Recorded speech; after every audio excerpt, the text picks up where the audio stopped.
Gel. Acım. Pisleşiyor. Ay bakmayın bu siz sındırmıştınız. Ben de demiştim size. Nene sen beğenen de sen Başlıyor. Sizi tuvalette dönsen ölüm sensin. Diler tutar canımız dinlensin. Ay Haki. O. yok. Bir de sizi başı derinden nefes almayın. Size biraz Allah'ım. Yok Allah vurdu bizi. İzniyle. Ana danış da. Sizin yemeğiniz. Yok sen karışma. Devletin. Ay kardeş.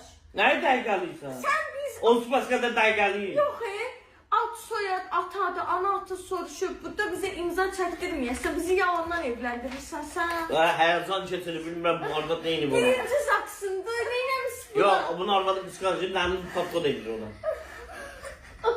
Aha! Mən adamına Ana gözler zincirdi buna. Zat. Ad Ofelia Əliyeva. Ofelia Aliyeva. Oy Allah. Yaz sən Allah yaz. Ana neynəmişsən bunu? Sakız olmamışım.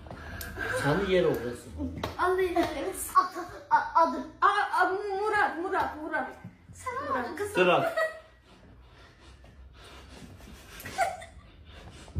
Ay kişi dinen de kızların yer altta kalmasın. Siz. Zerdi. Sizin adınız. Neylemişsin? Adını deyin. Adım Ofelia. Adı. Nerede? Ofelia adı. Şehriyar. Başım. Evet. Yani- Bu yaklaşım değiştirdi. Allah korusun.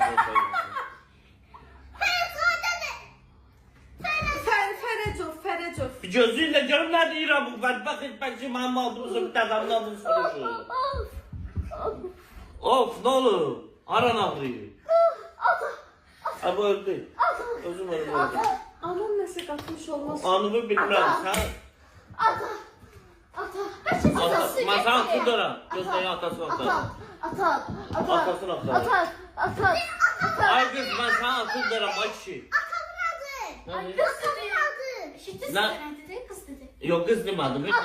Ah eli değilsin atadı. Nerede? Atadı. Türkiye'de. Yox, ata adı. Atadı. Atalı Türkiye. Yox. Ata. Yaşasın Türkiye. Bu benim beynimi karabeladı. Atamın adı nədir həyatım? Dilan da. Nerede sen atadın adı? Mənim atamın yox, sənin atamın adı. Yüzarsi. Yok odur. Aşkım. Kimdi?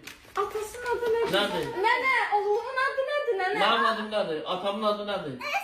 Tahir'e. Tahir. Tahir. Ofelia Aliyeva'ydı. Hə, nə oldu yenə Ben başdan? orada kaldım. Sen bizim işte ağlımızı apardın. Sen haradasın? Bizim yanımıza kayın. Murat kız. Hə. Hadi Murat kızı. Niyə başdan yazır ki bu? Neynədir? Beni hiç sevmemiş. Yok diyorsun ben sana altında zaksa gireceğim. Bu gelişme. İkisini de kişi yazma. Senden karşı eylem. Murat'la Şehriyar ayrılma ilan elədim. Bu demine ne olur? Evin hele birazdan dağılacak. Sen biraz ışırsan protest için düşeceğiz üstüme. Ben yaxşı Zakselini çağırdım. Zart. Filan. Havayla. Zerrene öyle.